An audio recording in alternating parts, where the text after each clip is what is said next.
It's the girl out there right here with you. It's me, Cindy, and Dear Diary. dear diary. Hi.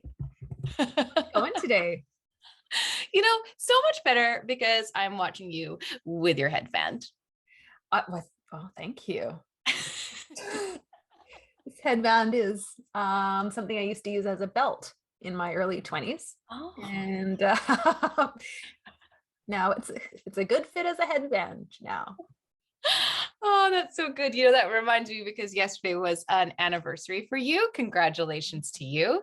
And you have now lived with your partner for 21 years.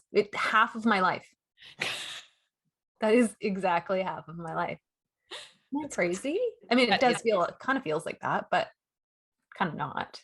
Yeah, like I was just thinking that when you were saying the belt, because I actually recall you wearing belts like that. But you showed a picture of you, and you guys looked so cute. And then I'm like, I remember you guys looking like that. I mean, I remember your husband as a teenager. Yes. And so I'm just like I cannot believe, yes, 21 years feels like just yesterday. And then it also feels like 21 years ago. Like, how is it possible that I'm old enough to have been with somebody for 21 years? Like, yeah. I mean, I think you just kind of always go back to how you thought about couples when you first started dating people, right? Like, oh my God, can you imagine being together for 20 years?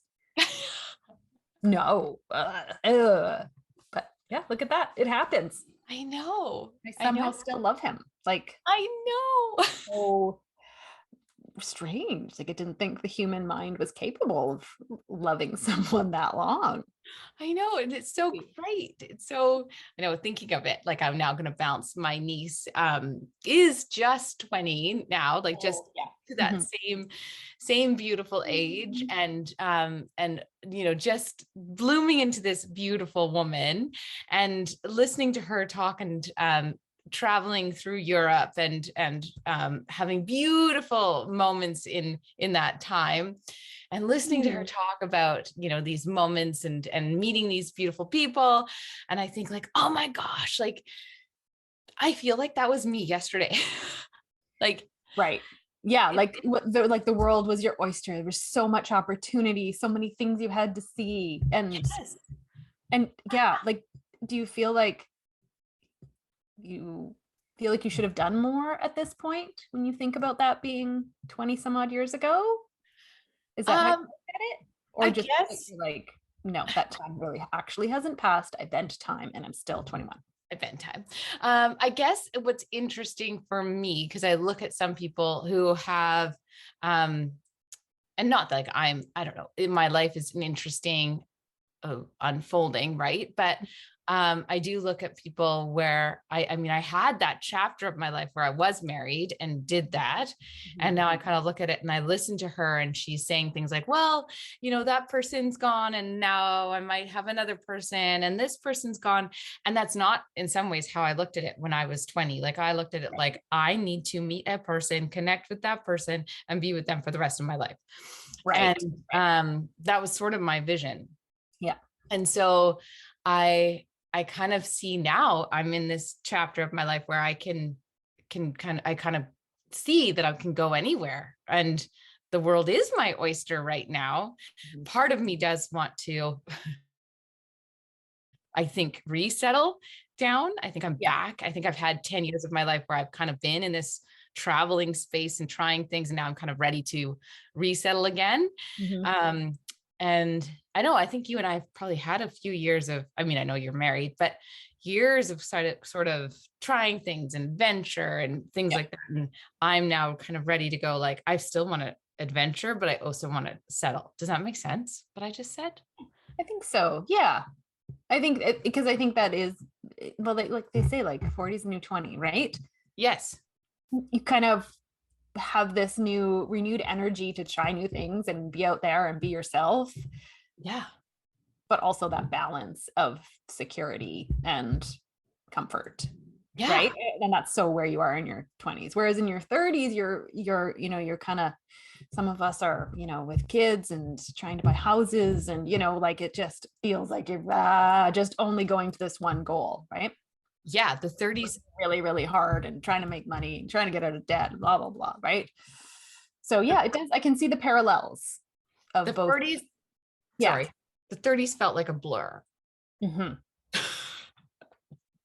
Yeah. Love them for all of our children and all of that. Course, The yes. 30s felt like a blur.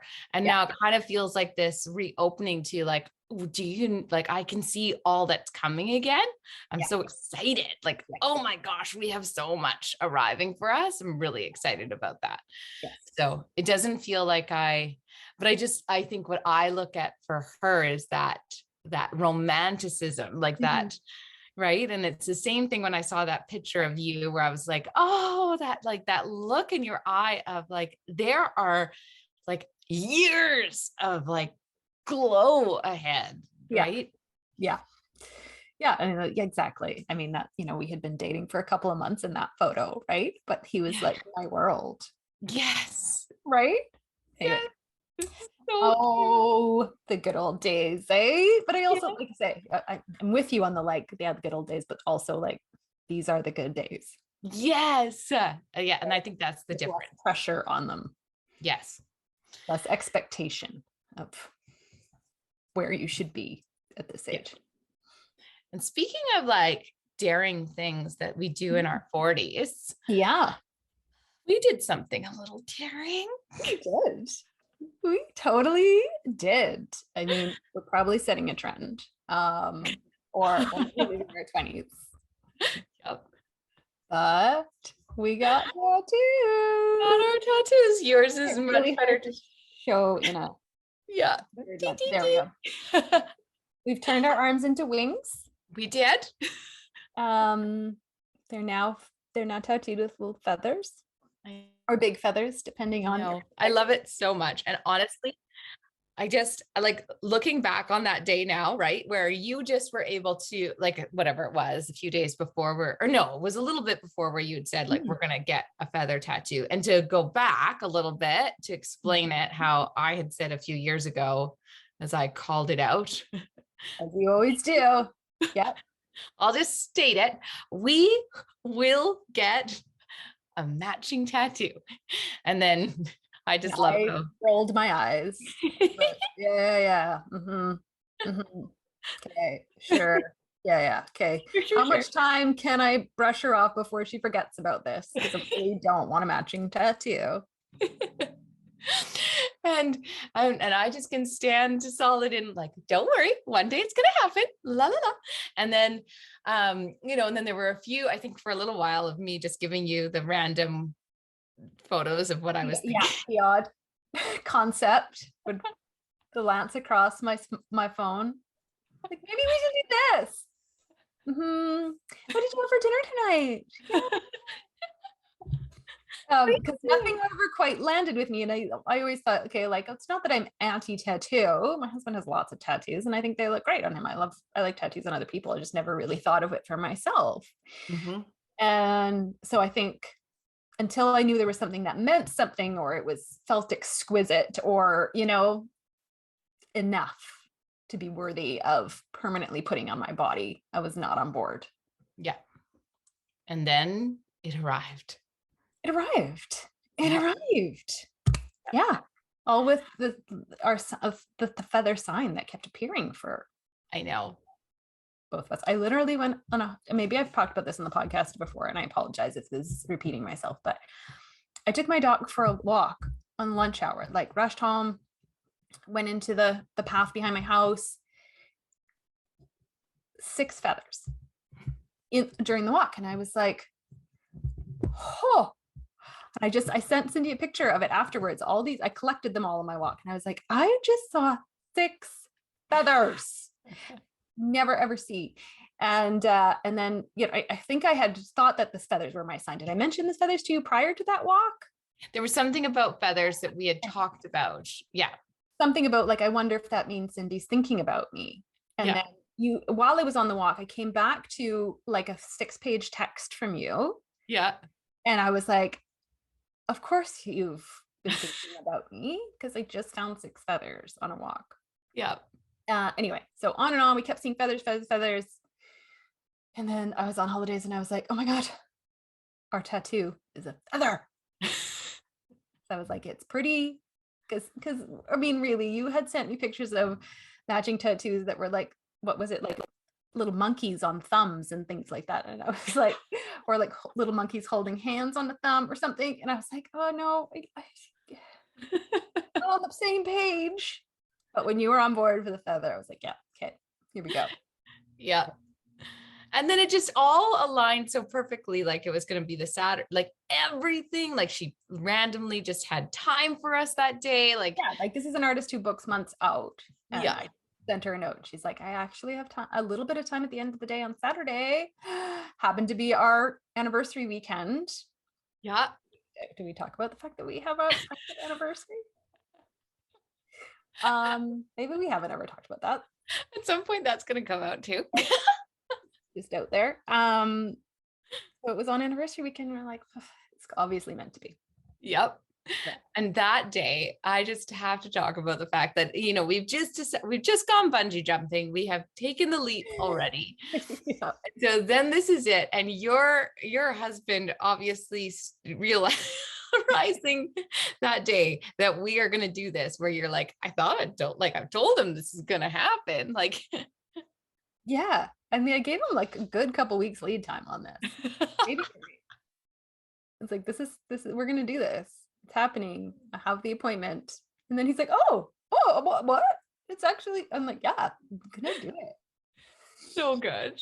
And so, you know, there we are. And the two of us kind of coaching each other back and forth, where you're like, okay, if we do not like this tattoo, it is not going on our bodies. Yes. Sitting in like shallow breathing outside of the tattoo parlor. Yeah. just some deep breaths. We're just gonna do this, right? Yeah, we're just gonna do it. It's gonna be our first tattoo. Yeah. And you're sitting there staring across, and people are walking by waving at me, and I'm like, I just made a soul contract with the person. Right. I made a soul contract right before that. Yeah. Great. Yeah. But you know, just watching you do it was such a beautiful thing to do with somebody else, right? So to be able to sit through while you got yours done and just see the whole process. The woman, Lauren, who did it for us, such a beautiful energy about her, like just so cool, and took the time. You know, you just really, there was a guy next to you while you were getting your tattoo done. So basically I'm watching him. You just really realize the beauty of a tattoo. So I'm really paying attention to him as well, as he's in this space. You see like how I really got it. I got the importance of this art on your body. Like it's not just like a tattoo. Yeah, like what I always kind of thought it was. Trendy symbol on you or whatever. Yeah. Yeah, it symbolizes something, and it's a connection then with that artist. And yes. Yeah, like you get to be their canvas, which is really cool. And you know, they get the honor of you trusting them enough to put it on there. And yeah, anyway, and then that's a memory forever. Now, remember, every time I look at my arm, I remember that you are the wind beneath my wings. So good. So one of our songs. It is our cheesiest friendship ever. I know, it's so funny. I nearly, so everyone could hear this too. So you'd posted this beautiful thing for your husband yesterday. It's very, very sweet. And all I wanted to do was, I wonder if he's going to get a feather tattoo, but I did. Oh my God, you totally should have written that. I was like, no, I won't do it. But yeah, so I do definitely feel like this was just another moment. And as you know, you were your face, you were just beaming after it. I was just thinking like, what are we going to do next? Right? Where do we go from here? I know. I don't even know. So much. So yeah. You'll predict it again. Yeah, I'll figure out something. Always an adventure. Evolve, but it'll come. Yes. So yes, that was the exciting week. And then we're back at school. All of a sudden, kids rule our lives again. Yep. Yeah. I know. Like that. It's, I just rolled in from meet the teacher and got hockey at crack of dawn tomorrow. It's just, Yeah. I asked for it. I know. We did. I was ready for summer to be over. You just hit the ground running and then you think, what was so bad about summer after all? Did I really want this? Did All right. my routine again? Because this routine is a lot. Yeah, but it's fine. It is. It's good to get a little bit back. You get in your groove, right? Yeah. And then you I know. Downtime. I am totally fine to be in bed at, last night, I think it was 8:45. I was just like, yeah, and I'm out. I am good. So the bedtimes have gotten earlier. That's for sure. And I am just like, okay, night night, and we're all good. And so that's all. That's all that's really exciting is that we got a tattoo, and that's about it. Oh, and that we're doing a retreat. That's what I was gonna say. I was like, you posted about this. We are ready to talk about the retreat. Yes. You have a retreat coming. Yes. So we do. Retreat announcement. Listen up. So yes. So I did actually also, I had the beautiful experience, which I should really talk about with Simone, of new photos, which, is always an interesting experience for me. I feel like I should talk about that a little bit just because I think it's, I was talking to somebody about this, a client today, just about our own truths. And I just looked down and the word truth is right there on the page. So that's interesting. And he was talking just about his own shadows and trying to get out of cycles of things and whatever. And that was really hard for him. And I'm not going to share too many things, but nobody's going to know who I'm talking about. But it was an interesting thing because for him, this person was like, you appear to be very, very confident. You appear to be all put together, blah, blah, blah, blah, blah. And so I'd say, well, we all have something that we're working through, every single human. Mm-hmm. And I think that that's important for all of us to know is like what stories we all have to share and what stories are we telling ourselves and stepping outside of ourselves a little bit, right? And that it's important that we all have that little piece. And so I did this great photo shoot with Simone, which now has become like this new thing that I got to promote, which is so exciting.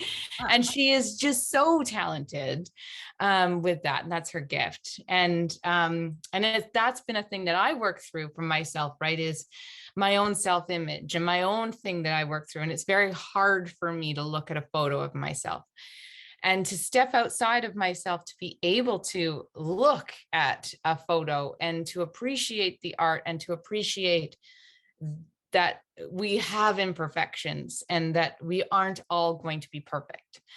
And to be able to just put it out and to say that people will see the light that I'm shining. Mm-hmm. And I feel like that is a new space that I'm in for the first time, is that I am just able to say, you know what? Here I am. Like, one, I'm getting older. Two, I am not perfect. And I never have been, nor will I ever be. And the things that I really tried to hide or whatever, I am getting more and more comfortable with. Yeah. And that was so much fun to be able to do it and not feel as uncomfortable with it as I always have. And to see that for myself was massive. And so I share that because I think people perceive me as just always happy. And so, I mean, not always happy, but and confident. Yes.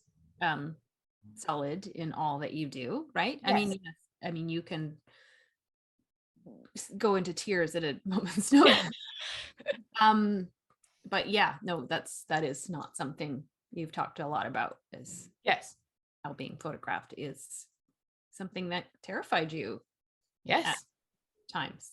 And so it still does. Like, that's something that I do every day, but it still terrifies me. But it was the first time where I was like, when those photos come, I am not going to cry.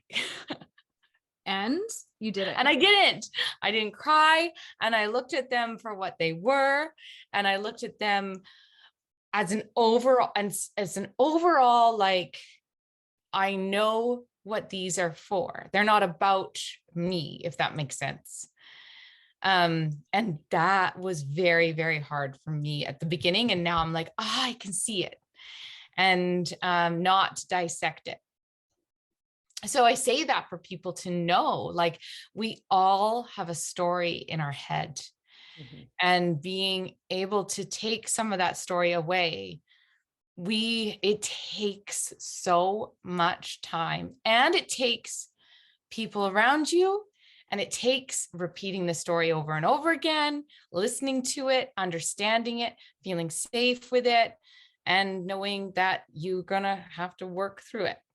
So I share that because I feel like I'm supposed to. So I shared it. Oh, yeah. No, I think that's, we all need to hear that. Of course, we're all acting sometimes. Yes. Right. I mean, and some of us are better at it than others. You know, when you think you look like you have it all together. Yeah. Nobody does. No. Nobody has that together. No. Right? No. Yeah. So that's the little piece that felt better for me, where I was like, oh, I've hit a milestone. Oh, amazing. I know, like, when you sent me those photos, I was like, I'm waiting for it. Okay. What's our feeling on the photos? Because every time I see the photos, I see the same thing. I see beauty, joy, confidence. I see it all. And so when you react disappointed or bothered by photos, I get frustrated, and I don't understand. Yeah. And so it was I didn't acknowledge it when there was no negative reaction to your photos, because I wanted to normalize that this is how I think that's where I went with it anyway. Yeah. It is. Well, yeah. But that was just my instinct. I actually didn't overthink it, which is my thing. I'm an overthinker. Not overthinker, but I will hang on to a thought for way longer than I want. Anyway, good. Yeah. So that is a huge milestone. So well done. Congratulations. Thank you. So I think, just for all of us to hear that, right? And I think, and so that's part of going into this retreat that we are doing. So it started as the 9 months, and we really, Jessica and I really listened to the requests of people and what people were wanting, and that 9 months felt like a very big commitment. And so Jessica and I reworked it this weekend and kind of thought, okay, well, what can we do to support what we're hearing from people, and listen to what people are asking for, and be aware of that. Just because what we're putting out doesn't mean that that's exactly what everybody else is needing, and we have to listen to that. And so we are, right? Gotta meet them where they are. So we thought, okay, you know what? We want people to be able to feel what we can give them. And sometimes that's the most important, right? Yeah. And so we came back with this idea of Return to You Retreat, because that was what people were asking for. They were like, we want a space, we want a place, we want to come together.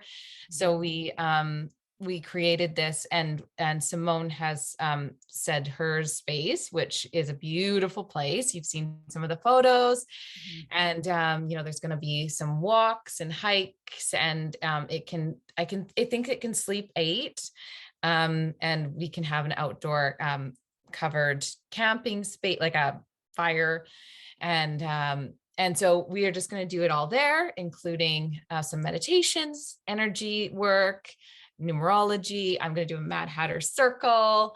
And then as well as individual work, because there's an upstairs and a downstairs, so people can do space on their own.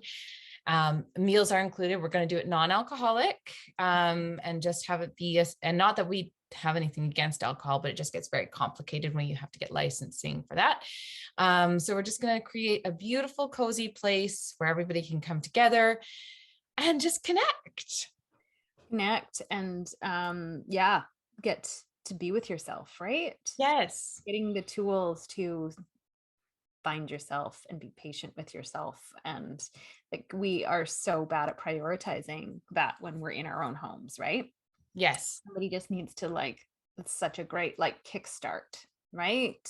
Well, that's our biggest thing. We have some beautiful exercises with, well, we don't want to give it all away, but about awareness and forgiveness, honoring that. And by the end, you'll really feel connected to those people that are with you.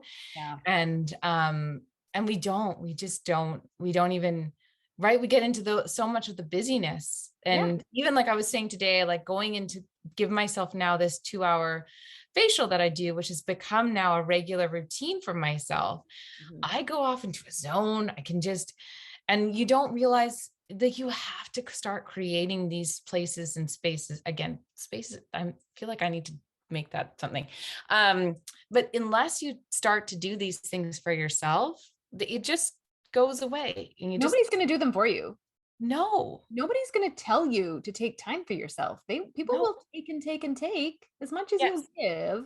Yes. So you're the only person that can decide to do something for your well-being. Yes. Right? Like, and that's the hard thing, is like valuing yourself enough and having that enough worth to be like, I am worth this time, and I don't want to feel any shame or guilt or, pull from, others. And it's so hard because we all do have a lot of responsibilities, but you're also responsible to yourself for making the most of your time on the planet. Yes. You're much better serving others when you've already filled your own cup, right? I mean, it's so simple, but do we do it on a regular basis? No. Most of us don't. No. And there's anyway, lots of societal norms that have been placed on us as women too, but I'm not going there. What I'm going there is, we are all worth the retreat. All worth the time. This is something everybody should seriously be considering. It's a very reasonable cost. And the location is spectacular. You are going to be with two of the best intuitives probably in the province, whose mission is to make you a better version of you, right? Like, what is your purpose? I mean, you want to make everybody intuitive also. That is your why. I mean, that's what I think that's why Jessica and I connect so well, right? Is just, we want to make it that you don't need us. And we want you to be able to walk away, that you can do this for yourself, and that you can feel at the end that you are capable and able. And I was reading on Jessica's page, and it's so connected to mine, is that you don't need to use your logical brain. Like, using your intuitive side, so that you a little like more, so that you can just understand your logical side. And I don't know. So I think that's really what we're after. And I realize that more and more as I work with more people, is like, what are you waiting for? Like, yes, exactly. Like, right. Why, like, you're waiting for your kids to grow up. Okay. Why? Like they don't get to see the best version of you. Yeah. Like, that doesn't make any sense. It doesn't make sense. Like, and so you're waiting for true love. Like, you're like, just try it. Like, you're waiting for that great job. Like, what are you like? I don't and I know that might sound harsh, but I just feel like, dip your toe in anything and just see it, because as soon as you dip your toe, you're going to start to swim. Exactly. So there you are with all your metaphors.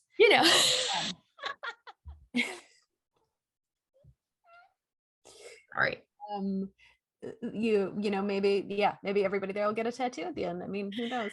You never know. I mean, that's, I think, what I'm most excited about, I must say, is, and we can end it on this, but I think what I have discovered in these last few years of doing all of this, I mean, one, watching you, and people will say that, is watching how you have transformed, not because of me, it's just because you have trusted yourself.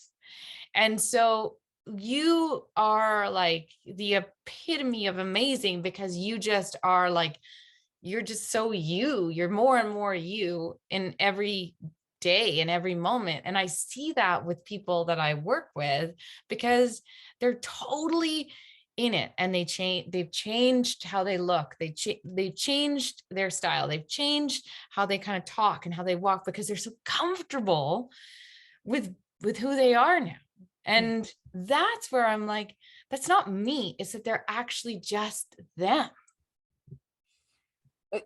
Thank you. Those are beautiful words. But I know that I wouldn't be in this place without you. So that I would just, you are the gateway to that. Everybody needs that, the Kickstarter of the motor. It's who you are, and that's who you do, and that's what you are incredibly good at. So I am one of the lucky people that has benefited from you in my life, personally, obviously, but you do this professionally to many, and that's why we're here. So we're here. Everyone to wear. I think everyone needs a feather, and everyone can just be wearing headbands. And men and women, let's just all start it, because I think exclusive here. No sexism. No, I know. Let's just get them all going. But do they have tiny little goblets?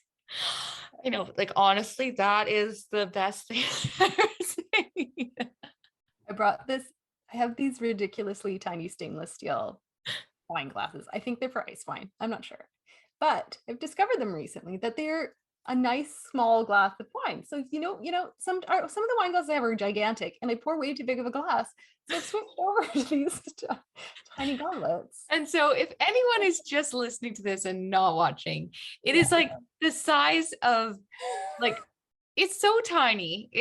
She was holding it up, and I was like, that is like half the size of your hand. I can't. And Stephanie's hands are so tiny anyway. I think I have long fingers, but okay. The top to the bottom is literally from the base of my palm. It doesn't actually quite fit into my hand.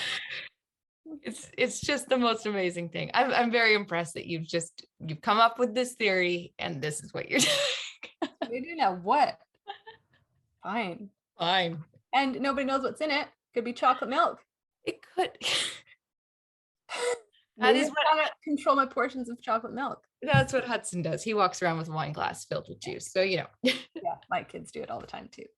I'm like, okay, I guess you can drink milk out of a really expensive wine glass. Sure, whatever. It's awesome. Oh, well, thank you. And I always enjoy these, and I'm looking forward to whatever is going to arrive this week. I feel like I am always just waiting to see what's going to happen. I have no idea. I can't wait. I know. Does it feel like something is coming? Like, does it feel like there could be something? Yeah, I don't know. Oh, I'm doing Reiki level 1 and 2 united, so I'm really excited about that. So we'll see. First for that. Okay. I know. So more Reiki in the world, folks, is coming. That's always a good thing for all of us. Exactly. You know what I say? This is what I'm going to leave us with. Okay. Is always just to live. Well, it's going to be like a very profound thing. Okay, I'm ready. Just at night to just say, like, this sounds really bad, but not like I'm ready. Like, hey, I'm ready. But like, just I'm ready for what you want to give me, and ask up. Say that, like, I'm really ready. That's what I'm trying now at night. Like, whatever you're ready, I'm ready. Whatever you're ready to give me, I'm ready. Yeah.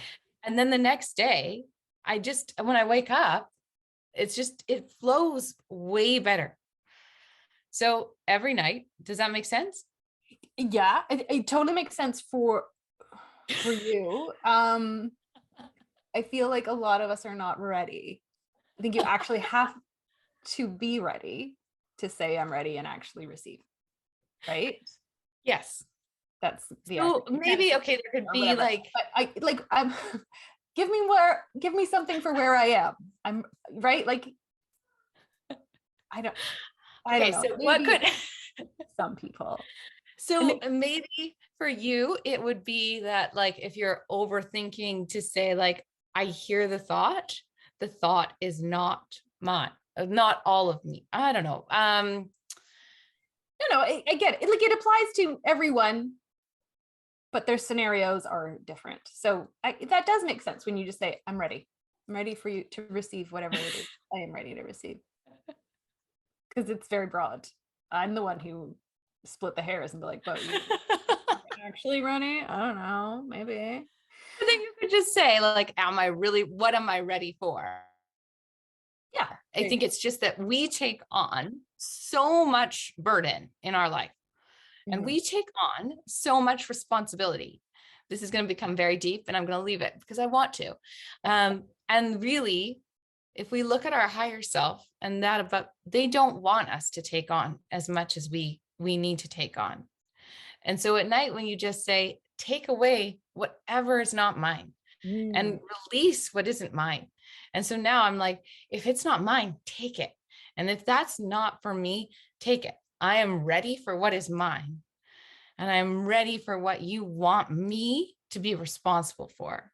And everything else, I'm not going to concern myself with. I love it. Does that make sense? Yes. Now I hear it. Sorry. I get it. And I love it. Yeah. Everybody should say that every day. And write it somewhere maybe too.